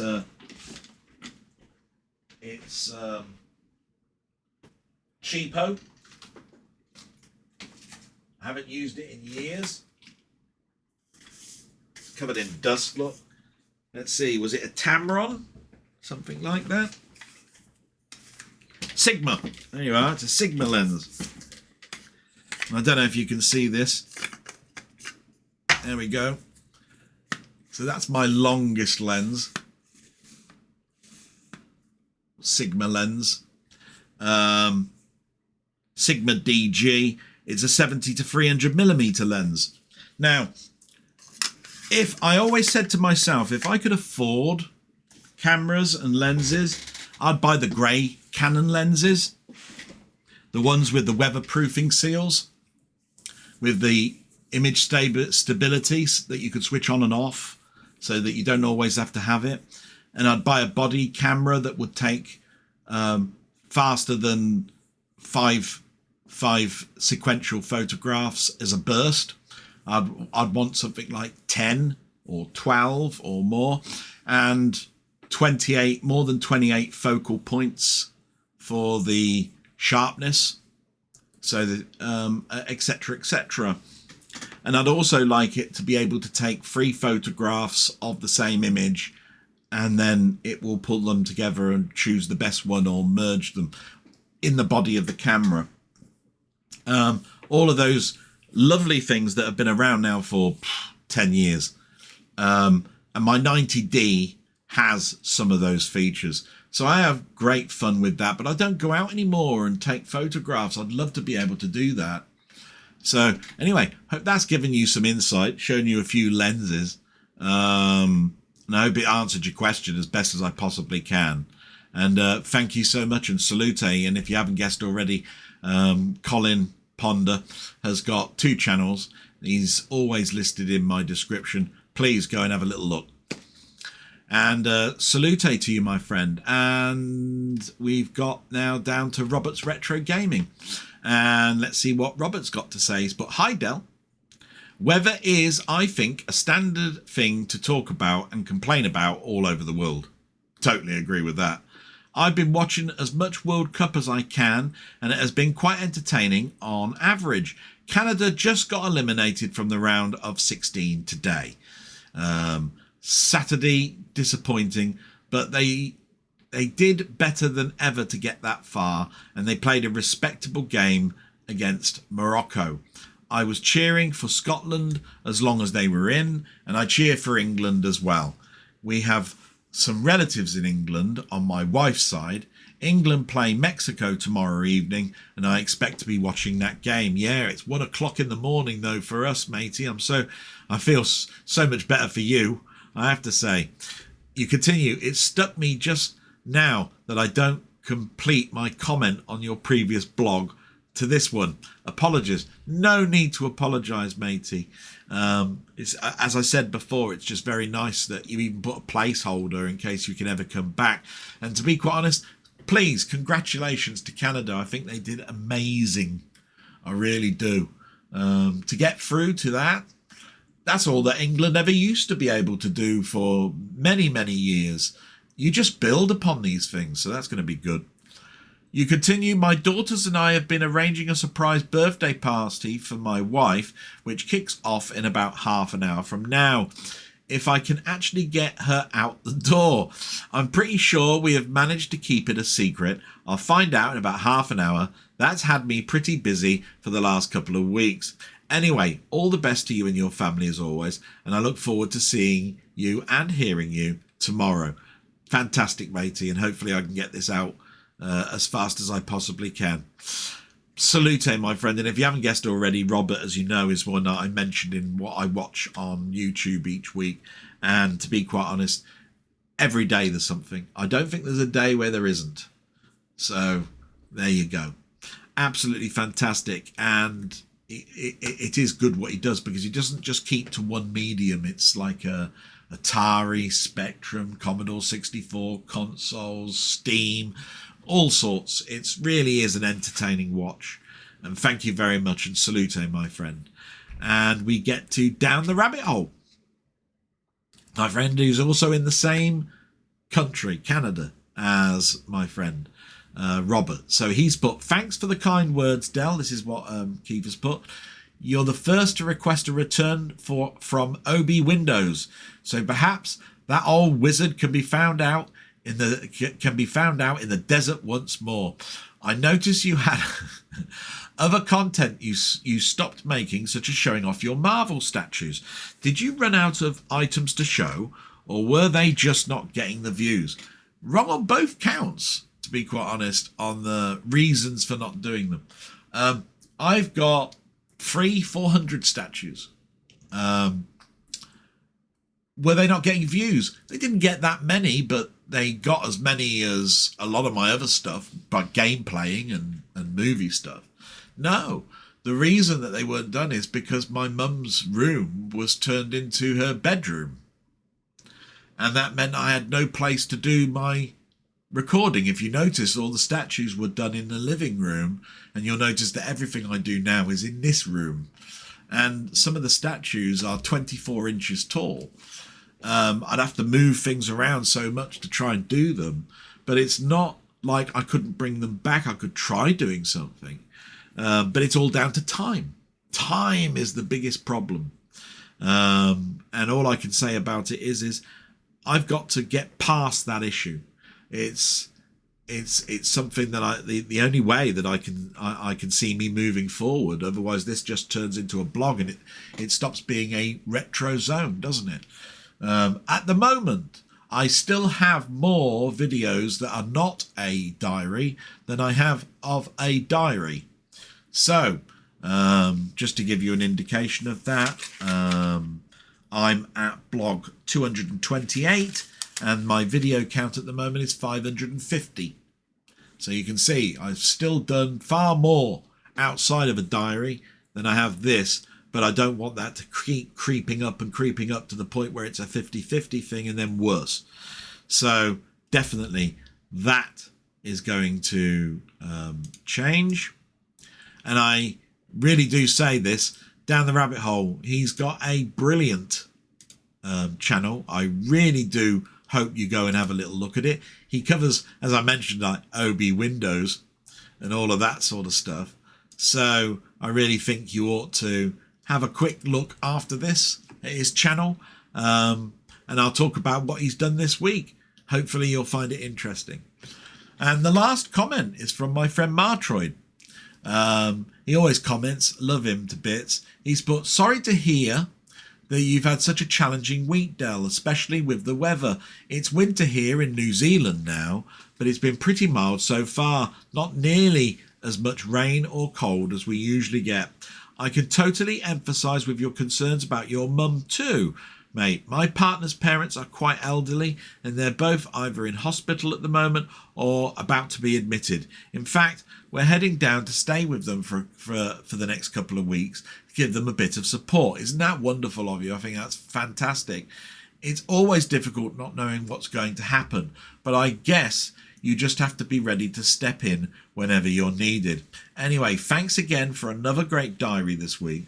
Take care, and I hope things settle down a bit for you soon. Absolutely, and thank you so much for that comment. Absolutely wonderful. You don't have a channel, so I can't big you up, but anybody that's left a comment, thank you so much. And anybody that's watched my stuff, thank you as well.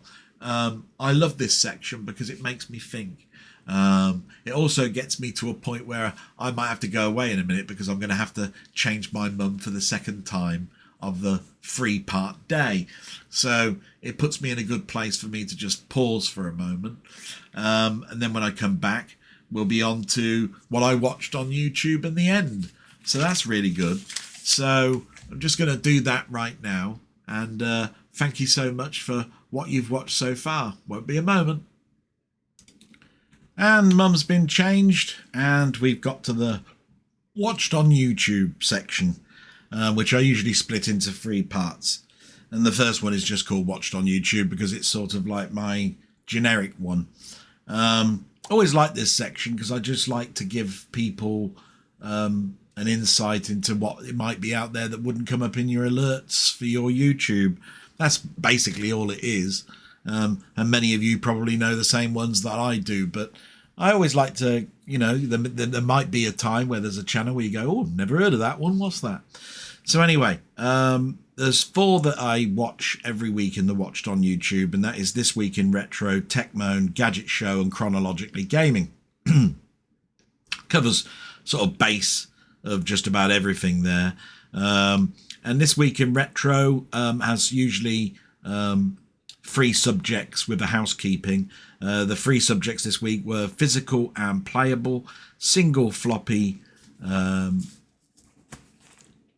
computing, and Ultimate Amiga. And yeah, very interesting this week. I sort of gathered that physical and playable will be there based on all the news that you've already heard of this week. So, but it was nice to get sort of like 3 people's insights on it to deliberate on. So that was quite good. Techmoan, he didn't do one this week, and I think he mentioned that last week. So that didn't come as any surprise really for me. The Gadget Show was an interesting one because they're talking about something that's been discussed for months.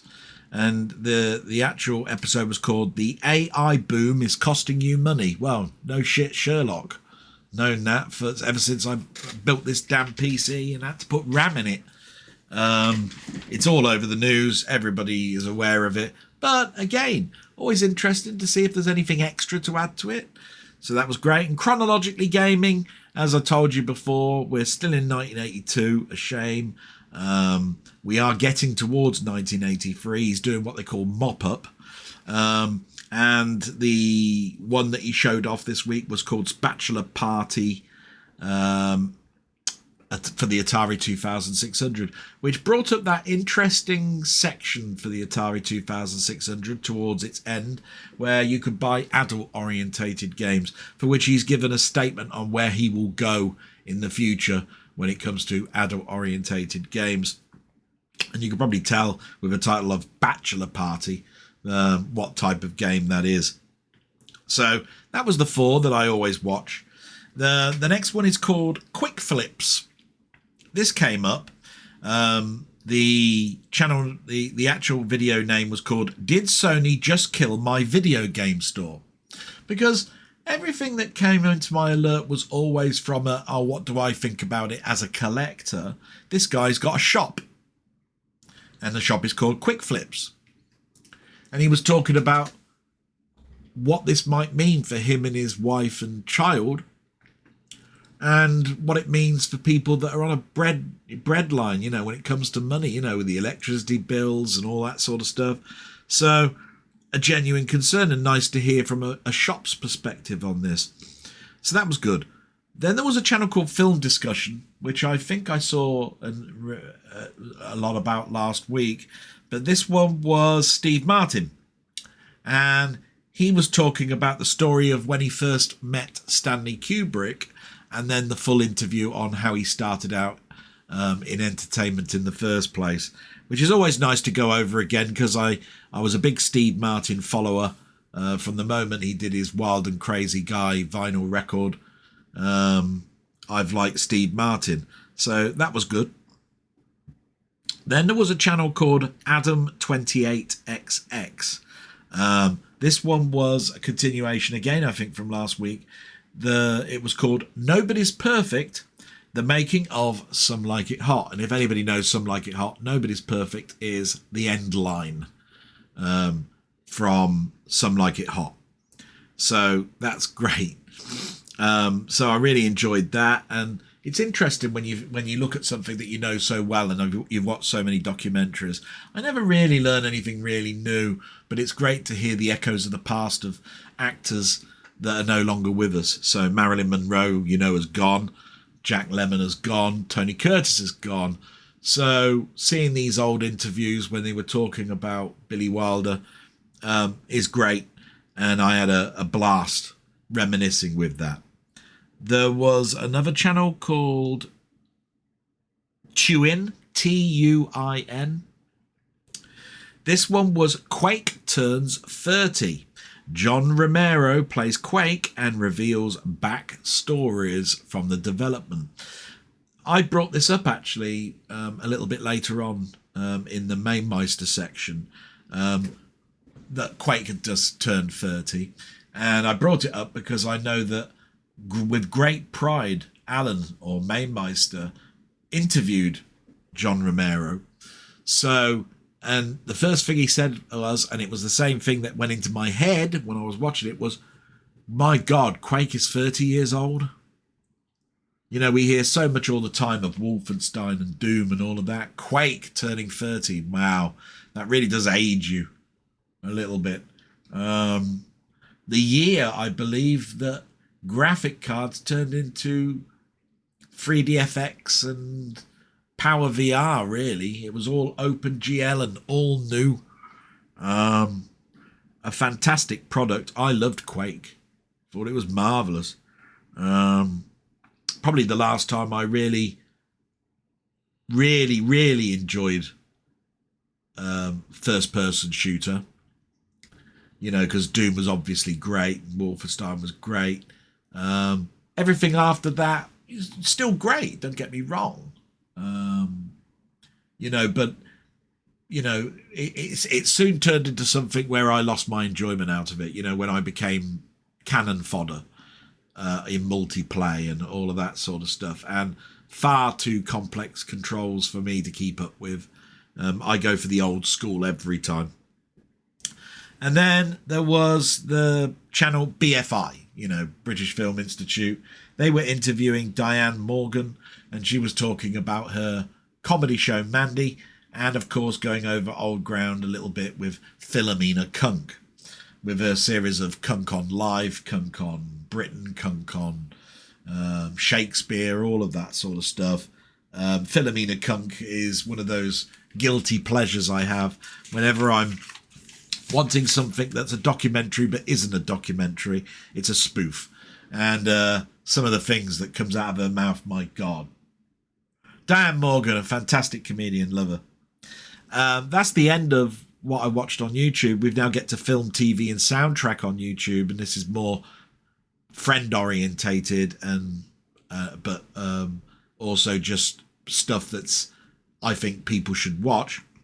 So the first one is Ian Hill, The Ramblings, who I do a live with on Wednesday, and has a fantastic channel. Just look at the stuff he's come out with this week. So, top 5 action and adventure films between 1969 and 76. That's one every day. 5 films in each of those years. A short that will take you less than 2 minutes to watch. Brilliant. Doctor Who review of The Ice Warriors.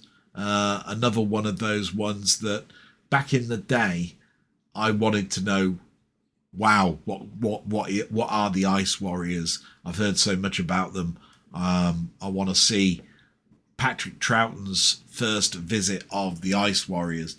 So that was fantastic, sort of going along the reminiscent path with Ian Hill and sort of like hearing the backstory of some of the actors and actresses that are in that. Then you got X-Files review of season 6, episode 18. Wow, we're getting very close to season 7. So then we'll be, we're over halfway now, but you can see we're over the other side. Then you got What I Have Watched, episode 25. Always great thing to do, because you never know when you might come across a film you've never seen. Somebody recommend it. You go away, watch it, and you come away with the same experience. Absolutely fantastic when that happens.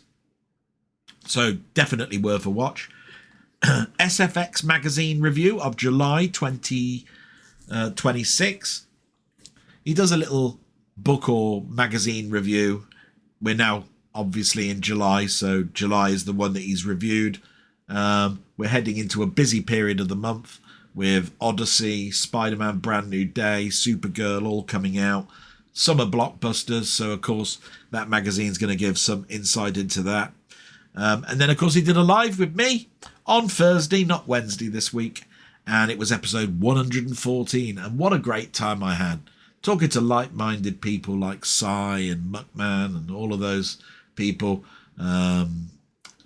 Fantastic. Always enjoy my time. Great.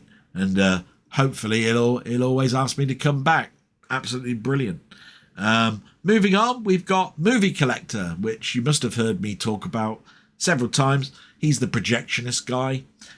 He did a 4K UHD haul for June 2026.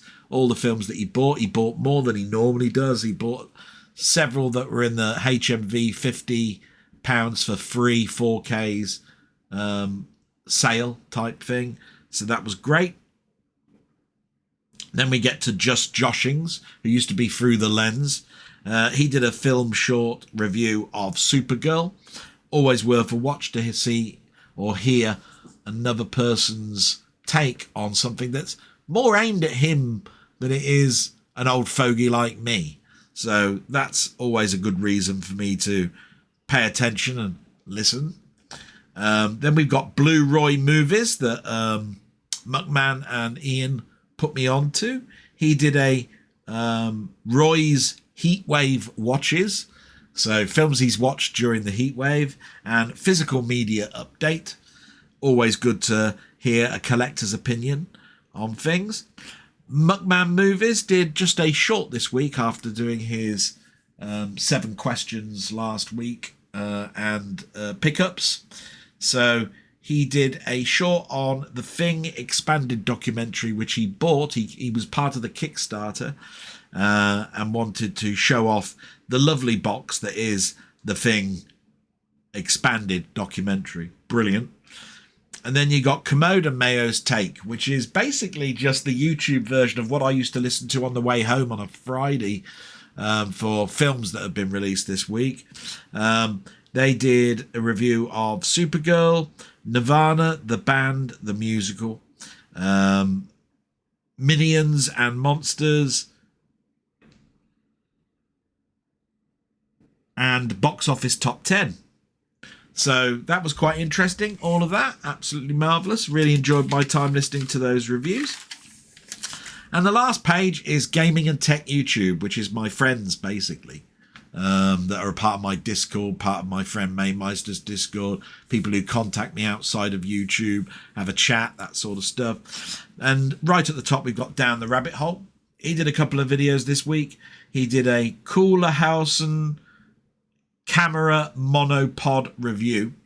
Always interesting to know another photographer's opinion on tripods. This is a monopod, so it's a single stick, and it was great. Really enjoyed that. And then he wanted to show off the Genesis Miss Pac-Man, where he used his ASCII to wear stick on it to see whether it is compatible and works, and lo and behold, it was. Marvellous. Who says the YouTube's wrong? So, marvellous. we move on to then Royalty, Robert's Retro Gaming in Canada. He did, well, here's what he did. It just goes on. Dwarf Fortress Classic, episode 44. Minecraft Play, episode 200. As I said, a milestone episode. Didn't disappoint. Definitely worth having a look at that hour-and-a-half long footage. Pico 8 gameplay of Moonrace. He's done another Pico 8 review today, but I haven't got round to it yet, so I can't mention it. Atari ST gameplay of Outrun. Oh, I'm sorry, but that game, awful. I still have nightmares about it now. And I had the Amiga version. Excuse me. Then we had ZX Spectrum gameplay of a game called Pathfinder, written by my friend Steve of Still Plays Games. Marvellous. Really nice to see his games doing really well on itch.io. And then Atari 8-bit gameplay of Ninja Commando, Hardball, Lord of the Orb, and Coronis Rift.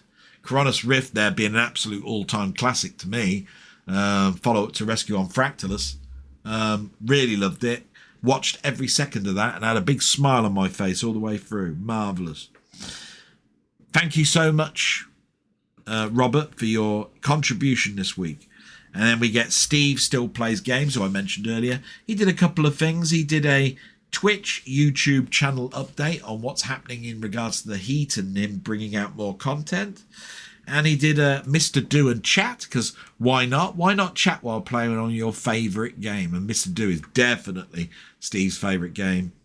And then he did a Dark Souls episode 26, which is the final episode of Dark Souls. So he's wrapped up that series and did 26 episodes. Absolutely marvellous.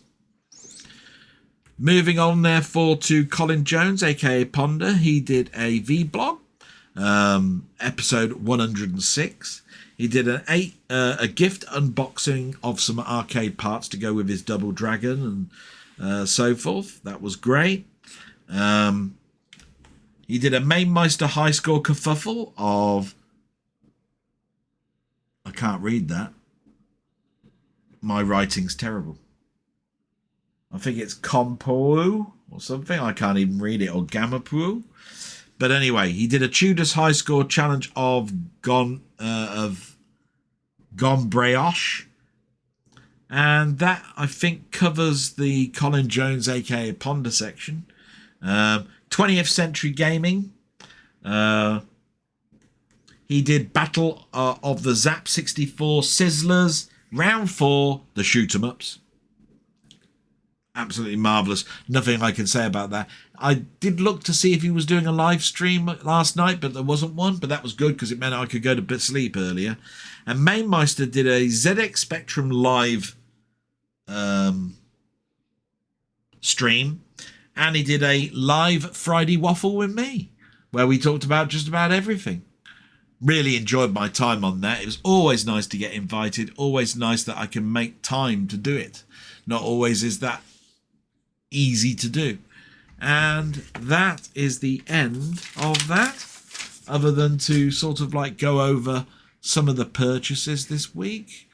So I'll just bring up the overhead cam. There it is. Where is it? There it is. There we are. So I've got the keyboard up.